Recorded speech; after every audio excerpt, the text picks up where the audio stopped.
Hello, I'm Adrian Atkinson. Thanks for making it Jamaica Magazine. We have a lot in store for you today as we celebrate Child Month and World Lupus Day. Our children take the spotlight, sharing the dangers of lottery scamming. Plus, Dr. Goldburn shares what it's like to be living with lupus. So please, stay with us.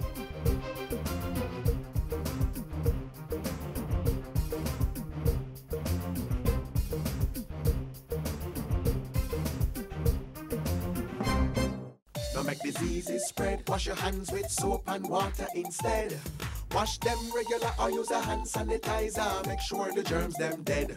Touching your eyes or your mouth or your nose. Wash your hands before you do things like those. After you use the bathroom before preparing food, come on, wash your hand them clean.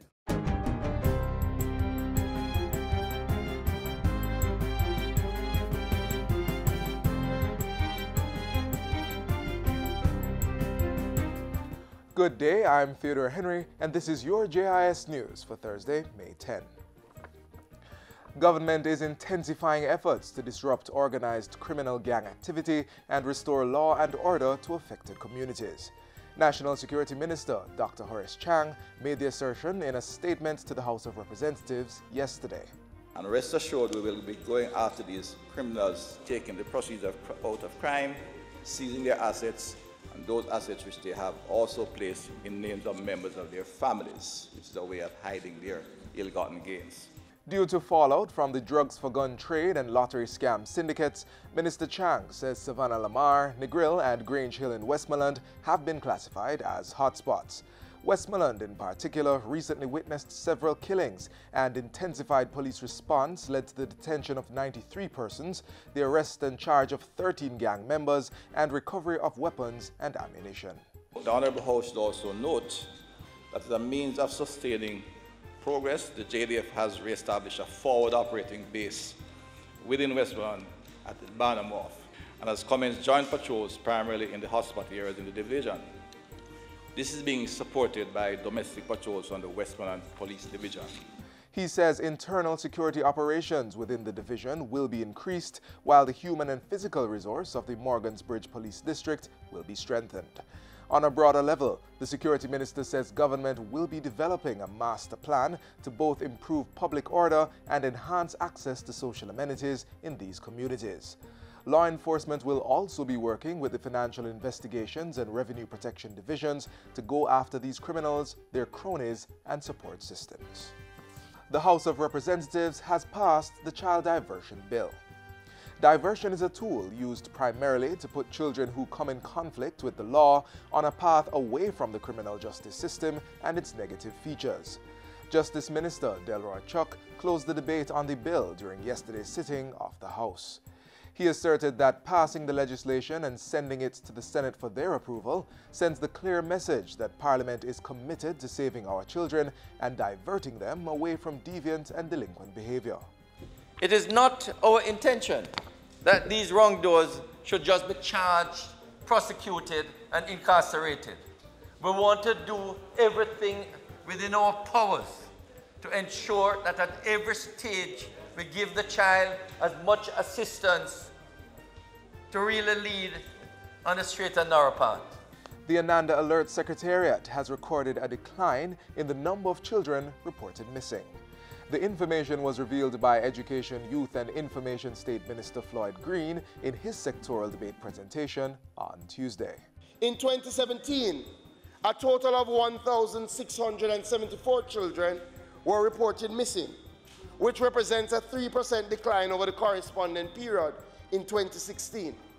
Of that total, Mr. Speaker, 1,476 children were returned home, which amounts to approximately 9 out of every 10.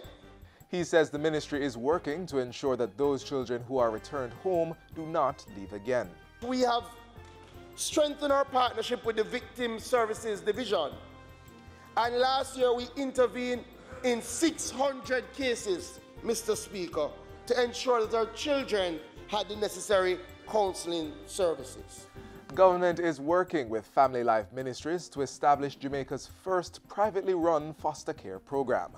Making the announcement Tuesday, Minister Floyd Green said under the arrangement, Family Life Ministries would recruit and train prospective families. These families will be vetted by the Child Protection and Family Services Agency, CPFSA. Family Life Ministries will also be providing additional stipends for families who are recruited through the program. The children, Mr. Speaker, will continue to remain our children, and accordingly we will track their progress and conduct continuous assessment of this program. In the meantime, Mr. Green announced that government has doubled the monthly stipend paid for the care of each foster child from $4,000 to $8,000. Pointing out that the CPFSA has identified close to 200 children who are ready to be placed in foster care, he called for more persons to open their homes and foster a child. Government has allocated $100 million to launch the first certification program for high school students to gain entry-level qualification for the hospitality industry.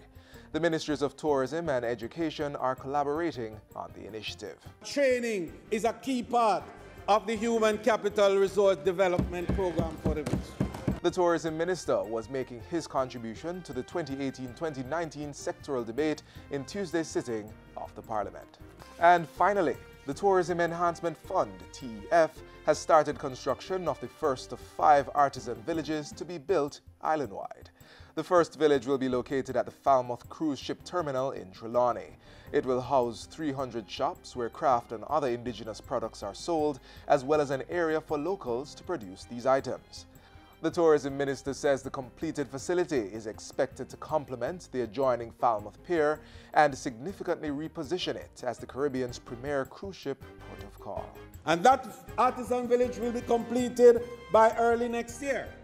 And what it will do is to provide the artisans and the traders and the entertainers with a beautiful, commodious location where A, they can do their production, B, they can market their wares, and C, they can provide the wonderful entertainment and food and excitement that Jamaica offers. And that's it for JIS News Today. I'm Theodore Henry. Thanks for watching.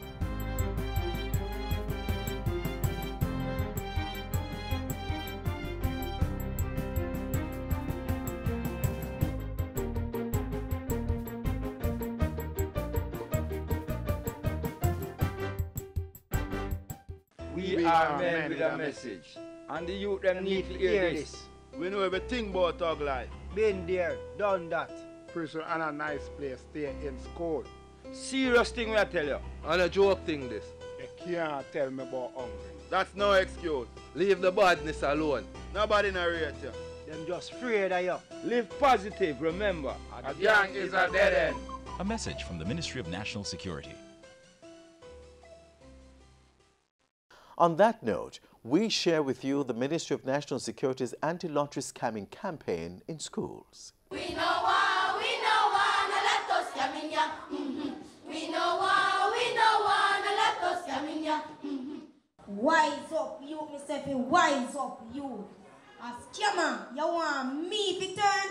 Me not take that to the world. Me not go use no digi, nor no line. Becoming no fraudulent crime. Wise up, you, Mr. F. Wise up, you. It's better to learn the maths so you can get a good grade on your GSAT.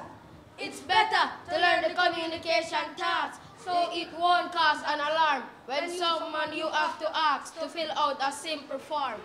So guess what? Everybody read this to me now. Lottery scamming. Stop it before it stops you. Don't start. This is really an intervention or an approach, a proactive approach that we're using to curb lottery scamming through social development. Because if we can get children to understand that lottery scamming is wrong and that it is a crime, right, then we will be starting a change. Wise up, you, Mr. Wise up, you.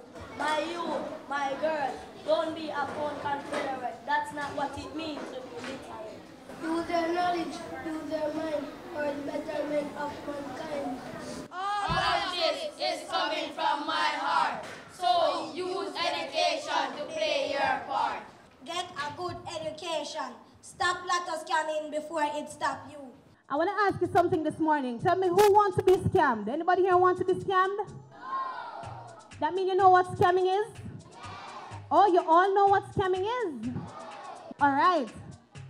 Scamming is what? Tell me. It is stealing. You believe that? Of course, because it's not yours, and you call somebody, you know what they do when they scam? You call and you tell somebody that they win something. You know about that? When they didn't win anything, and you trick them and then you get them to send their money. It's not yours, so it is.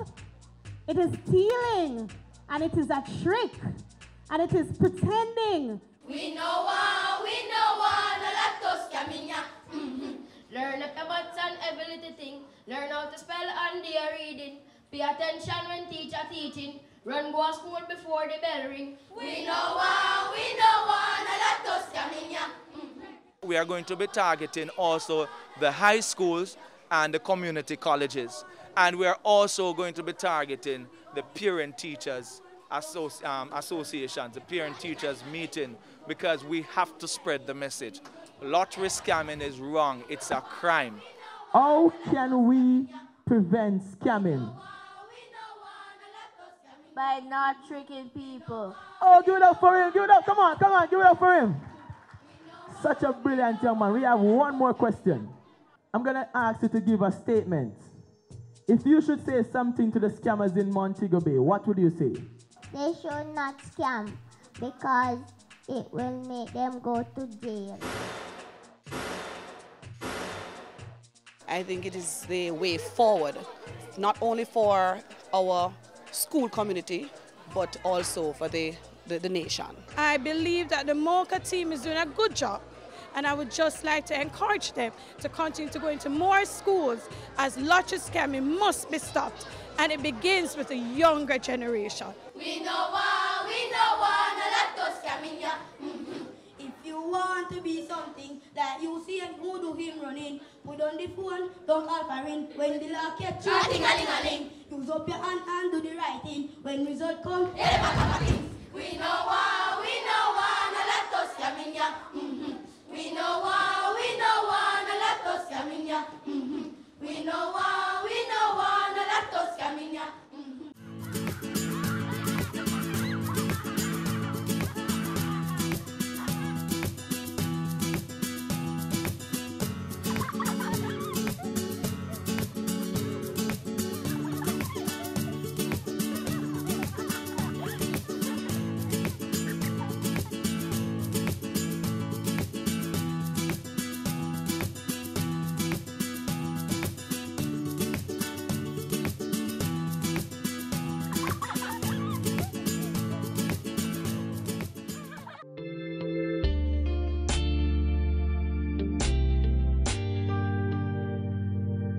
Welcome to our discussion on attention deficit hyperactivity disorder. With me is Education Officer in the Special Education Unit in the Ministry of Education, Youth and Information, Mrs. Christina Addington.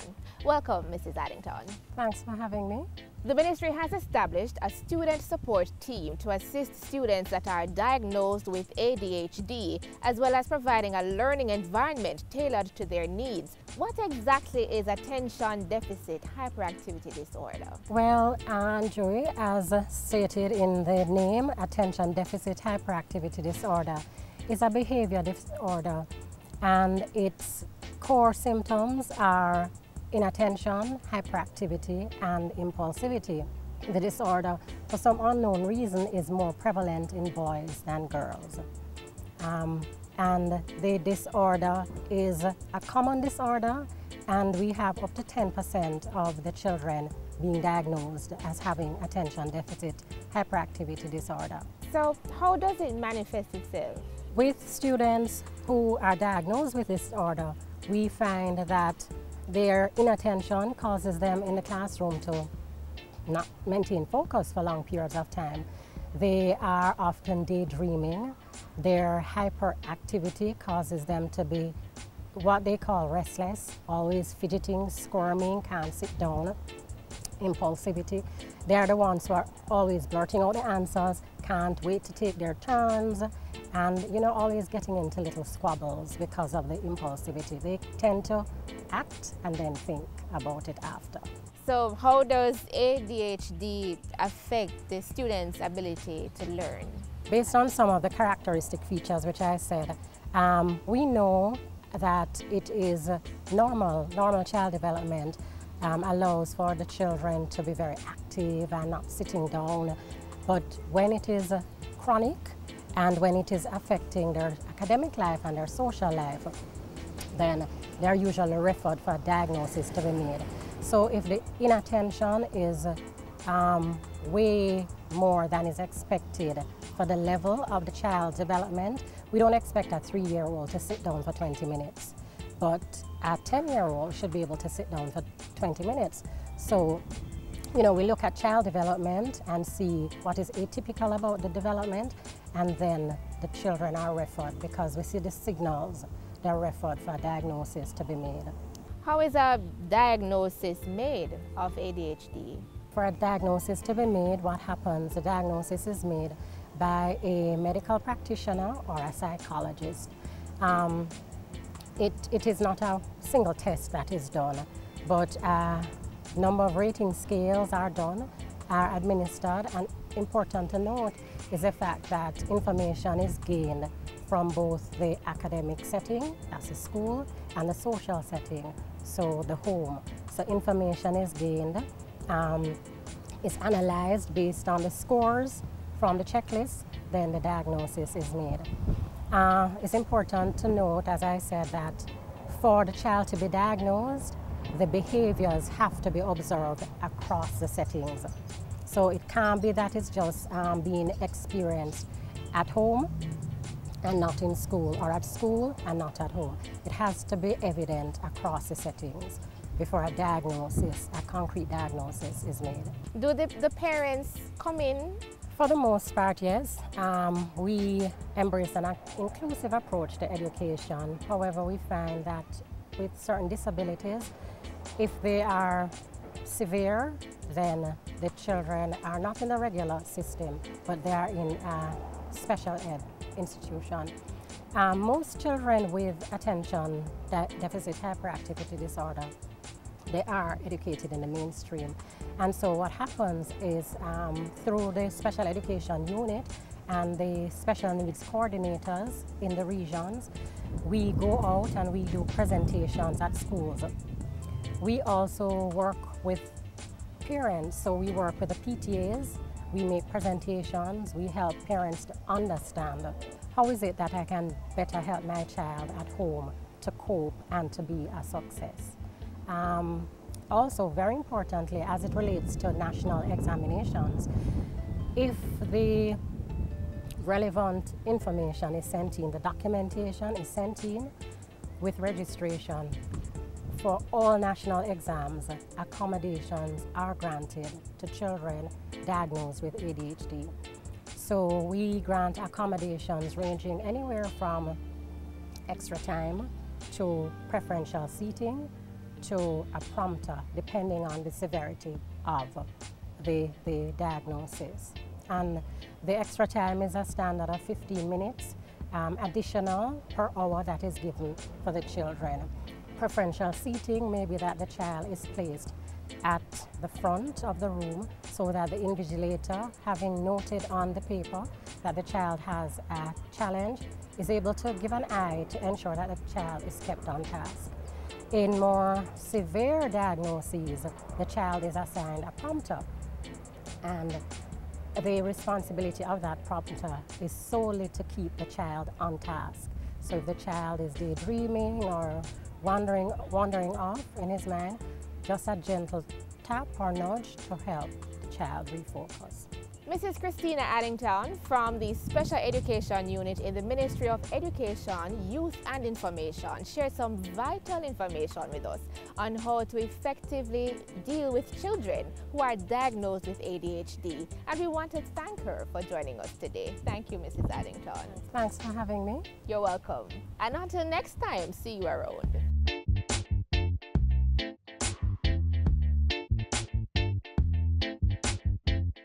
No, son. A verb is an action word. Parents need to become more involved in their children's education. Parents are the first and in many cases the most important teachers. Read with your children. Review their schoolwork. Visit their school. Tapping and rapping and slapping, I said. Nice. High five. Woo. A good education will never decay. Stop smoking around me! Without cigarettes, the world will be much better. Smoking is bad for your health, and when grown-ups smoke around us, we are breathing in their smoke too. Cigarette smoking is bad for your health and the health of those around you. Don't smoke around children. A message from the Pan American Health Organization. It's World Lupus Day, a time set aside to build awareness of this life-threatening illness. This disease, which causes your immune system to not function in the way it should, can affect the brain, lungs, kidneys, blood vessels, and other internal organs. So living with lupus is life-changing. Dr. Jacqueline Goldburn shares her story.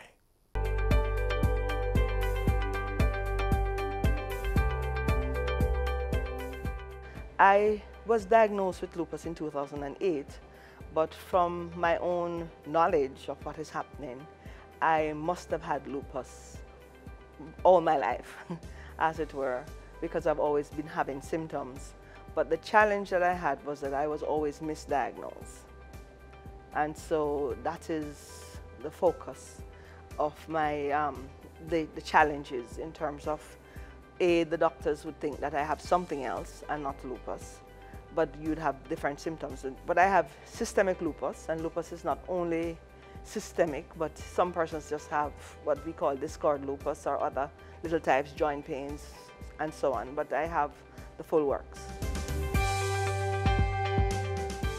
Well, I was extremely disappointed because I felt, oh my God, I have lived a good life. I have always been careful about what I eat. I've always been sure to exercise. I've used to be nice and slim and beautiful. And to hear that now I have this condition, I did not want to believe. And then it got worse after the diagnosis. You know, I had periods where I couldn't work at all. There was a 4-year period in my life that I never worked. I just couldn't work. I was just always sick. I was always in hospital. Sometimes I'm in intensive care, sometimes I am unconscious, sometimes I'm all kinds of things. So it has not been a very wonderful ride. In 2014, I became, my kidneys stopped working. So I was now in renal failure. And it means that I now have to go to dialysis. So there were days when I would just be so weak. My blood count, that's HB, would fall to a very low level. I had to get blood. I had to look at what I eat. I had to look at how much I do. I had no energy most times. I couldn't do anything. I just had to lie down in my bed. So just different things. You couldn't walk sometimes. Sometimes I can't talk clearly. Sometimes I can't see.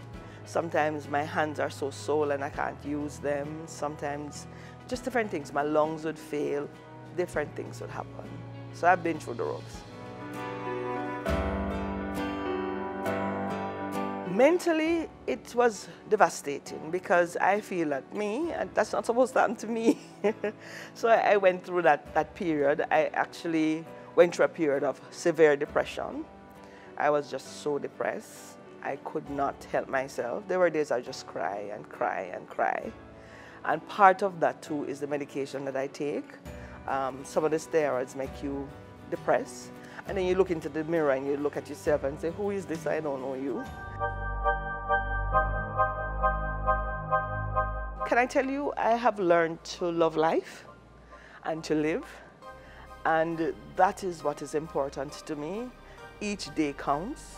And I believe that I should live each day to the fullest. With lupus, there is this uncertainty. I don't know when I will be unconscious again. I don't know when I will die. But I am going to maintain the quality of life, and I'm going to have a good life, and I'm going to live. I have good family support. My husband is extremely supportive, my son.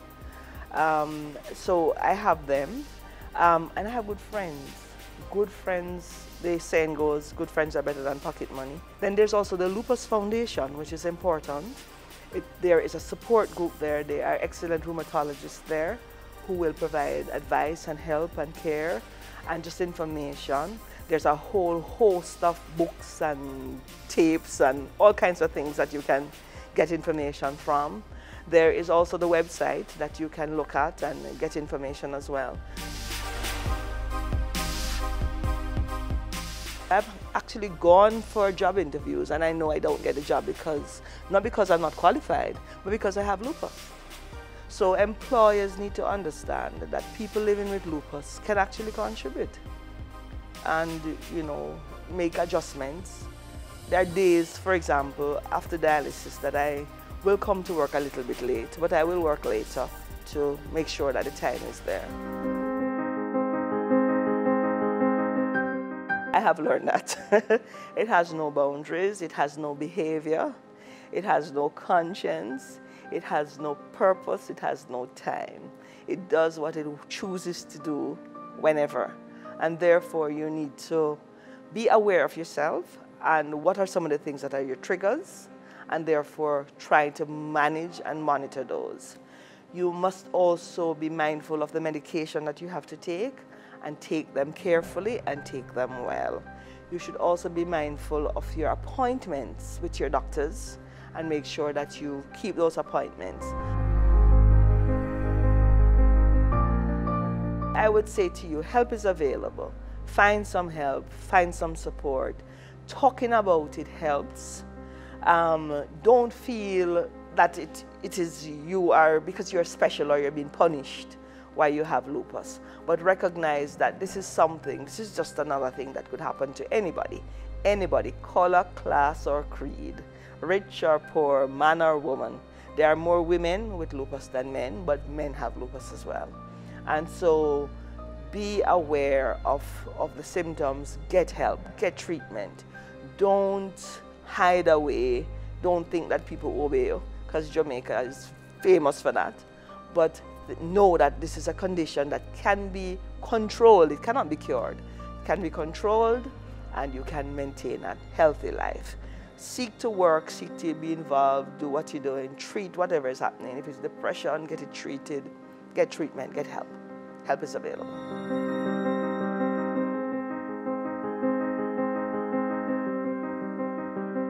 To learn more about lupus, contact the Lupus Foundation of Jamaica via their website lupusfoundationjamaica.org or 754-8458. You may also visit them at 7 Barbados Avenue, Kingston 5. Know your numbers and control the keys to a healthier heart. Know the numbers for your blood pressure, cholesterol level, blood glucose level, and your weight and body mass index. Find out the risks they represent and what you need to do to stay healthy. Talk to your doctor and start making healthy lifestyle choices to prevent a heart attack or stroke.